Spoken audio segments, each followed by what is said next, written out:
Coucou les loups.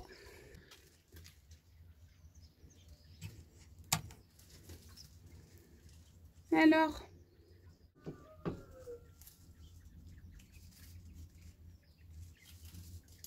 lui je voyais hier soir que ça n'avait pas l'air d'aller. C'est bien celui-là. Je le voyais que ça n'allait pas. Vu qu'il avait sa tête un peu vers le bas. Bah c'est la fin des haricots mon loup hein. Donc je pense et j'espère que c'est juste une carence. Bah mon petit loup. T'arrives pas à redresser ta tête. Hein? T'étais déjà pas très nombreux. Ouais. Bon bref, je verrai bien. Encore un problème. Puis là je vois que vous avez pondu un peu à côté. On n'avait pas fait d'autres. Oh. Il serait bien en train de pondre la miss. Ça palpite du cucu, hein. Non? Bon. J'ai cru. J'ai dit, tiens, une ponte en direct, mais non.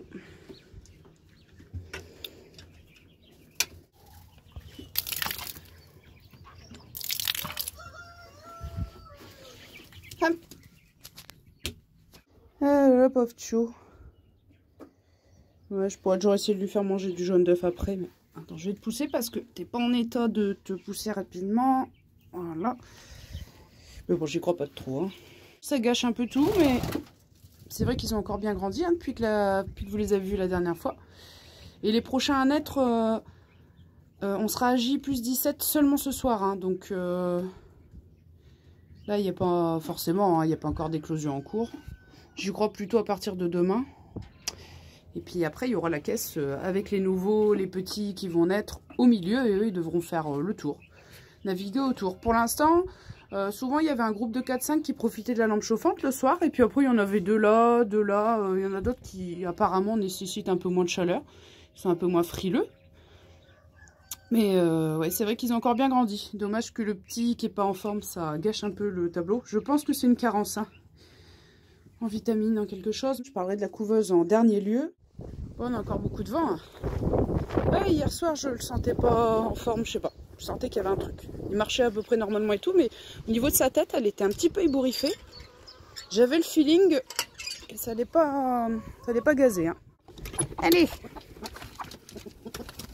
on y va.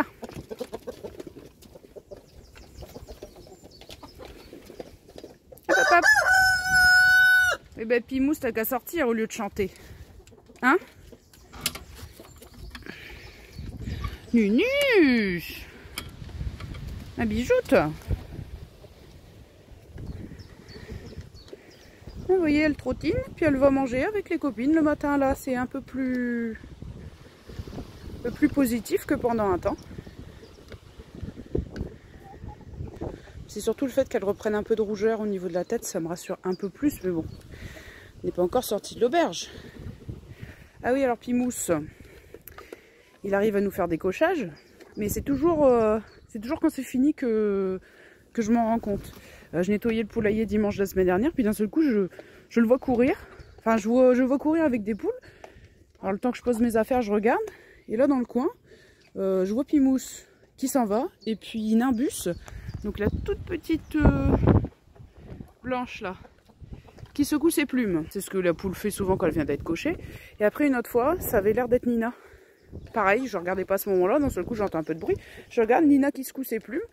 Et puis Pimousse qui s'en va, donc je pense qu'il réussit un peu à cocher. Du coup, Chéri, il n'est pas toujours très tendre avec Pimousse, regardez-moi ça.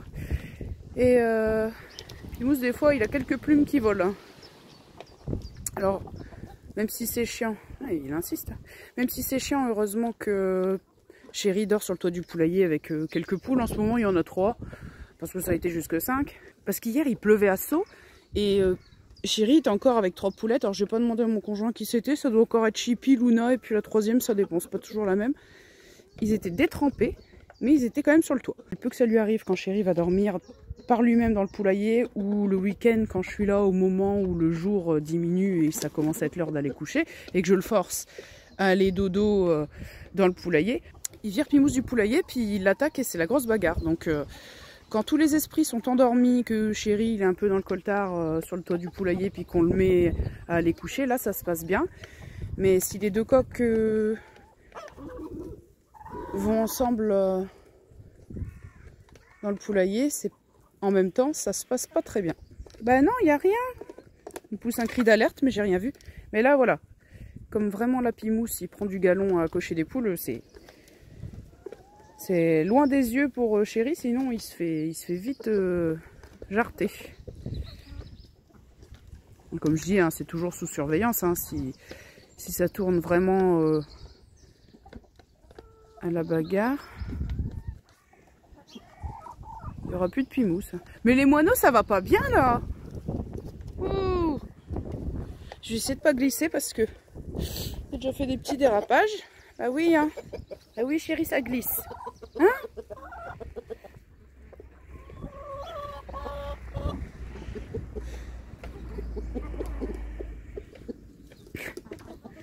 Pimousse qui tente. Là, par contre, vous voyez, Chéri, il se retourne, il voit Pimousse.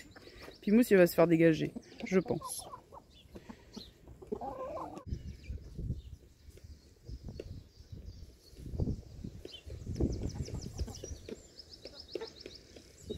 Bah en fait, tout dépend. Si Pimousse, il n'est pas entouré de quelques poulettes, ça se passe bien. Mais dès que Pimousse est vraiment côte à côte avec une autre poule et pas très loin de Chéri, là, par contre... vous voyez, Pimousse, il tente toujours.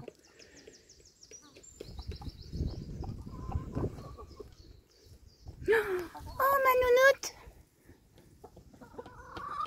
Ils ont fait la chasse aux vers de terre tous les matins parce que comme il pleuvait tous les jours, le matin, il y a plein de vers de terre. Mais alors, c'est un truc incroyable. Hein. Même là, devant la maison, sur le pas de porte, là où on a une avancée en dur et tout, là, il y avait des vers de terre partout qui venaient s'échouer, là. Alors, je vous dis pas, les poules... regardez ça, la terre, elle regorge d'eau.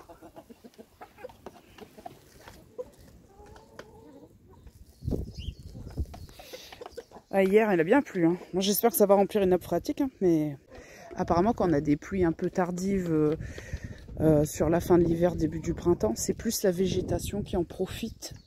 Et ça s'infiltre moins dans le sol, apparemment. Mais bon, on va pas se plaindre. Bon, c'est embêtant le week-end, mais voilà. Bah oui, bah oui. Mais bon, c'est vrai que dès qu'on a des trucs à faire au jardin, ça tombe pas très bien.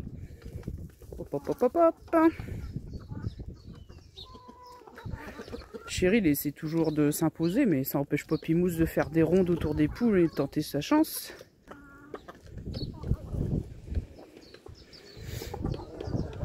Oui, Pimousse, il sait, hein, c'est comme un enfant, il sait qu'il n'a pas le droit de faire telle ou telle chose, mais il le fera quand même. C'est-à-dire que draguer les poules et essayer de les cocher, ça l'empêche pas, même s'il se fait défoncer, mais...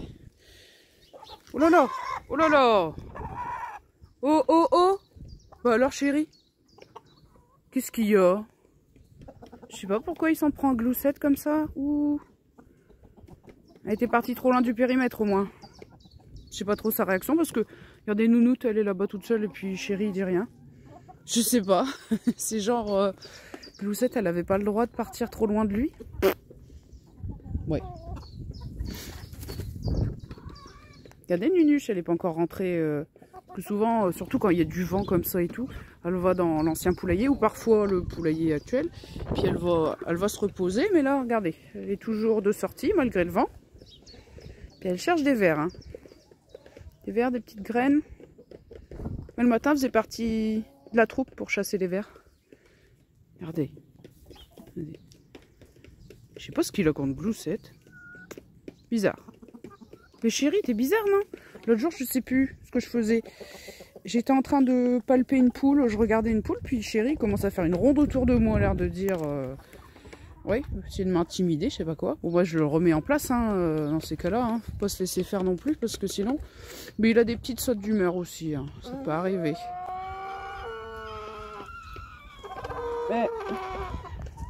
Mais il se passe rien. Des fois, c'est quand il voyait un oiseau dans le ciel, mais là, il n'y a rien du tout. Je sais pas. Bizarre. Allez, Pimousse va se faire dégager. Même pas.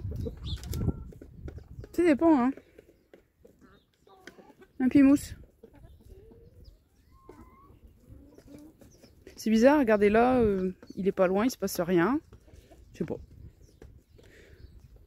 Et le Chéri, il est en mode surveillance, je suppose. Bon, il est toujours avec sa boiterie, mais bon, rien de nouveau. Ah, je sais pas, ils sont sur le qui-vive. Et vous voyez, quand ils sont sur le qui-vive comme ça, ils s'intéressent pas trop l'un à l'autre et puis ils veillent à ce qui se passe. Qu'est-ce que vous avez vu? J'ai loupé un truc? Bah ouais, moi je vois rien. Bon.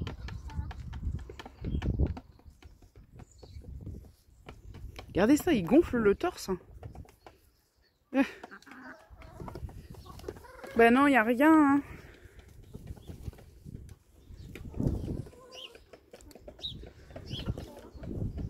Enfin voilà, bah regardez le prunier là. Celui-là, c'est la même variété que lui à côté, c'est des prunes bleues.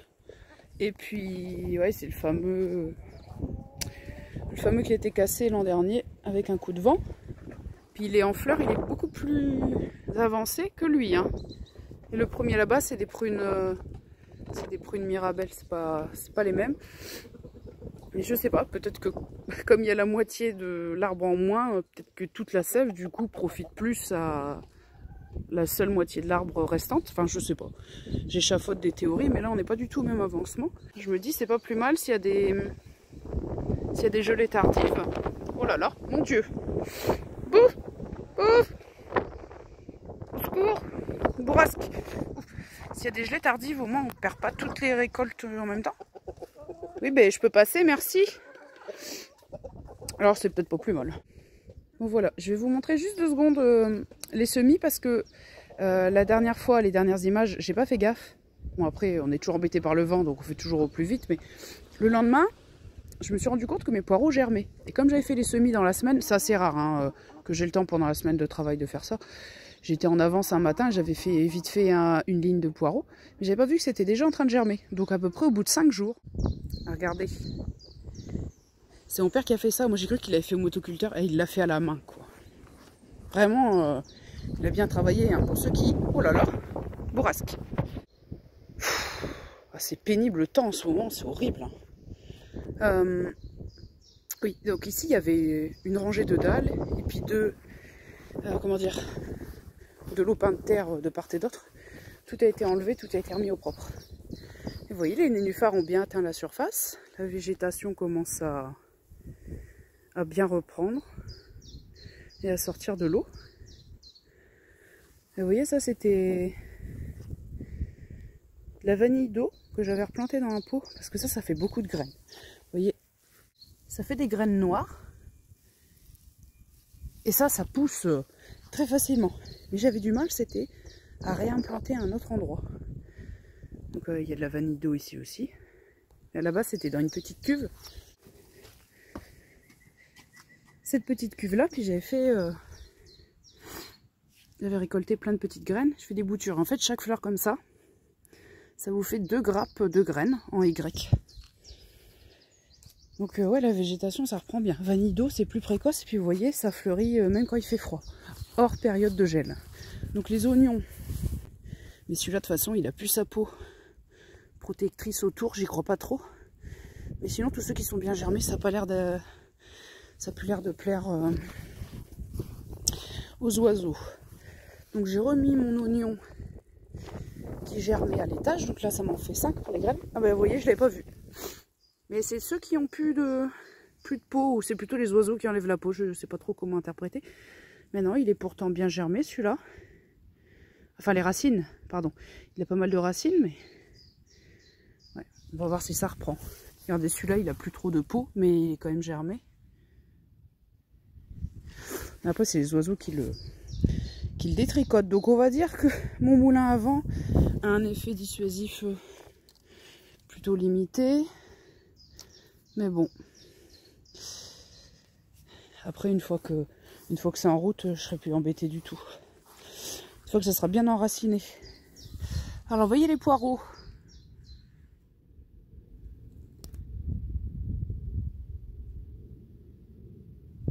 Ça germe bien. Et en fait, ça se voyait déjà le lendemain des dernières images. Donc au bout de 5 jours, il y avait déjà des petites tiges, mais j'avais pas fait attention. Puis finalement, je suis peut-être pas si stupide. Ça a quand même l'air de... Regardez. Peut-être de la roquette, hein. Ouais, c'est bien de la roquette. Donc ce que j'avais dit au début, c'était pas des conneries. Donc là, vous voyez, ça va faire des fleurs. Là, c'est un peu plus avancé au niveau du stade. Et puis, après, ça sera pour des graines. Hein. De la pluie. Des températures un peu plus positives. Par contre, on va retomber dans des gelées la nuit, la semaine prochaine, apparemment. C'est une catastrophe. On voit même plus la terre. En 2 semaines, c'est horrible. Je vous montre cette cuve-là vite fait. Pareil, les nénuphars sont pas mal en surface. Mais il n'y a plus de poissons dedans. Il faudra que je mette des petits poissons, c'est tout. Je veux plus de poissons rouges dans celle-ci. Sinon, ils sont pas très heureux, les pauvres, là-dedans. Il y a tellement de plantes au fond qu'ils n'ont pas assez d'espace. Ah ben ça y est.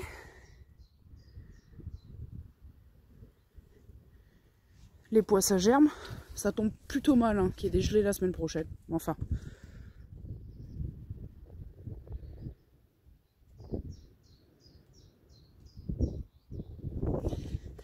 C'est enfin sorti de terre. Je suis en train de faire cuire un œuf dur pour le petit Kaito qui va pas bien, mais j'y crois moyen qu'il mange par lui-même. Enfin bon, on verra bien. Alors, on n'est pas encore au top, hein. 68%.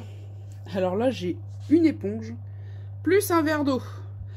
Et pourtant, ça dégouline. Hein. Vous voyez, l'eau, elle dégouline. Là. Bon, du coup, moi, je testerai des fois que ça serait l'hygromètre qui marcherait plus très bien. Quand j'aurai tout démonté, qu'il n'y aura plus de fond agrippant sur la plaque du fond de la couveuse, je testerai de mettre en route avec les 2 compartiments d'eau au fond sans rien d'autre, voir où est-ce qu'on en est. Parce que moi, quand j'avais testé la couveuse au début, quand je remplissais les 2 compartiments, je montais à plus de 80. Ça allait de pire en pire dans les pourcentages d'humidité. Puis comme là, il n'y a pas d'accès extérieur, j'avais du tout démonté, et puis enlever les œufs, enlever la plaque et vider l'eau, etc. Donc là, je referai un test. Puis là, au moins, j'aurai confirmation. Est-ce que c'est vraiment mon fond agrippant qui permet pas une bonne circulation de l'humidité? Mais regardez, il y a quand même de l'eau qui coule, là. Bon. Après, c'est vrai que comme c'est une couveuse avec ventilateur, ce qui est bien parce que ça répartit chaleur et humidité partout dans la couveuse. Normalement, l'humidité, ça a l'air un peu plus dur, mais ça assèche quand même pas mal. Les petits, quand ils perdent sa coquille, la membrane blanche en dessous, elle se retrouve à nu et souvent elle sèche vite. Puis surtout quand vous commencez à évacuer les petits pour mettre en nurserie, ouvrir pour rajouter de l'eau, etc. Vous êtes obligé d'ouvrir la couveuse de temps en temps et puis rien que ça empire le phénomène avec un ventilateur. Donc c'est vrai qu'il vaut mieux avoir un bon taux d'humidité. Je vais vous remontrer comment était l'ancien fond agrippant. Donc un maillage beaucoup plus fin. Et en plus j'avais dû le mettre en croix, en croisillon, parce que le rouleau n'est pas assez large. Donc du coup, on avait fait un croisement comme ça en croix, sinon il aurait fallu découper 2 moitiés en arrondi. Et puis là, ce que j'ai fait avec le nouveau fond agrippant, donc bien sûr, il est quand même beaucoup plus ajouré. Et comme le rouleau était assez large, j'ai pu en un seul morceau faire un disque pour couvrir toute la plaque de fond de la couveuse. Vous voyez, rien que ça, même une seule épaisseur dessus là, le maillage est quand même plus resserré qu'avec celui-ci. C'est quand même bien ajouré. Quand même du mal à croire que ce soit vraiment ça le problème, je sais pas. Et puis ouais, ça a dégouline niveau eau. Hein. Regardez, je l'ai même pas ouverte. Hein. Elle vient de retomber à 67%, j'ai pas touché. Hein. À part parler à côté, j'ai rien fait. Bon. Donc je sais pas. Par contre, en première phase d'incubation, donc j'ai fait comme un éleveur avait conseillé. Lui disait entre 20 et 40% maximum d'humidité, puis que là il faisait une tournée même à 20% d'humidité. Donc là j'avais pas rajouté d'eau et ça oscillait, hein, c'était que l'humidité ambiante. Comme l'hiver, les maisons sont chauffées, l'humidité il y en a encore moins. On était entre 22 et 25% d'humidité jusqu'au jour 15. Parce que d'habitude, je les mets à plat au jour 14, mais je dis c'est peut-être un peu tôt quand même. Donc j'ai mis au jour 15, donc au lieu que ce soit jeudi soir, j'ai mis vendredi soir. Et donc au moment de mettre les œufs à plat vendredi, j'ai tourné quelques images pour montrer la poche d'air.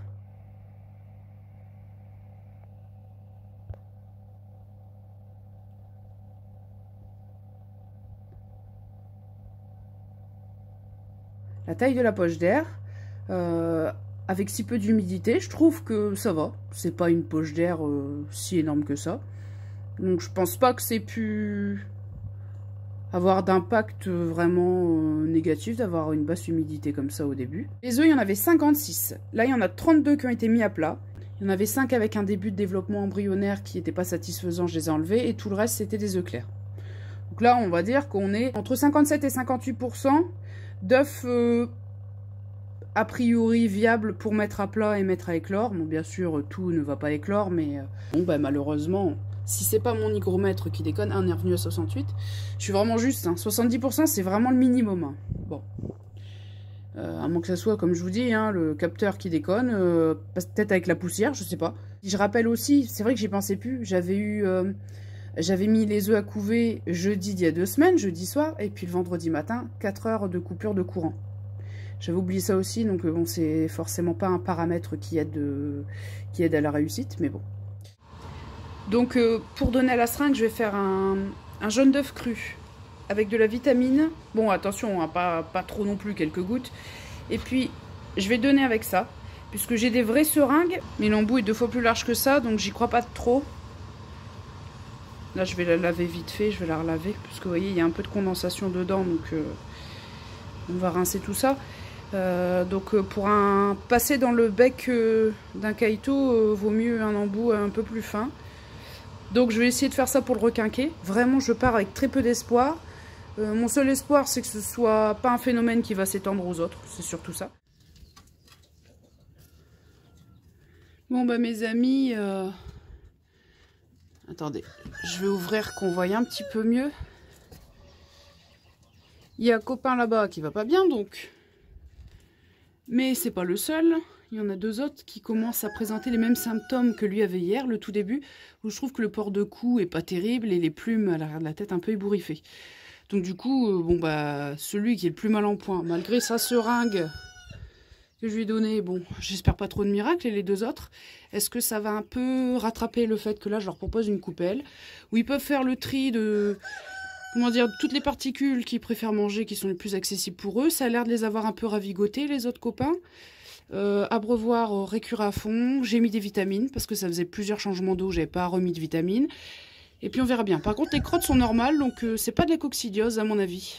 Après, ça peut être un début de développement, de surdéveloppement de coccidie, que les intestins n'arrivent pas à enrayer et puis que ça se manifeste pas encore par du sang, mais en tout cas, les crottes sont normales. Bon. Mais sinon, c'est pas la grande forme. Regardez, les 2 côte à côte là. C'est un de ceux qui commence à présenter les mêmes symptômes, de plumes ébouriffées. Donc j'espère que si c'est dû à une carence, ça puisse être rattrapé. Et que ça ne se propage pas à tout le monde. Ben regardez, voilà le 3e. Qui a ce souci-là. Donc je sais pas, on verra bien. Là il y a vitamine dans l'eau de boisson. Niveau nourriture, ça devrait aller mieux. Et puis je sais pas. On verra bien, on croise les doigts pour eux. Allez, à plus.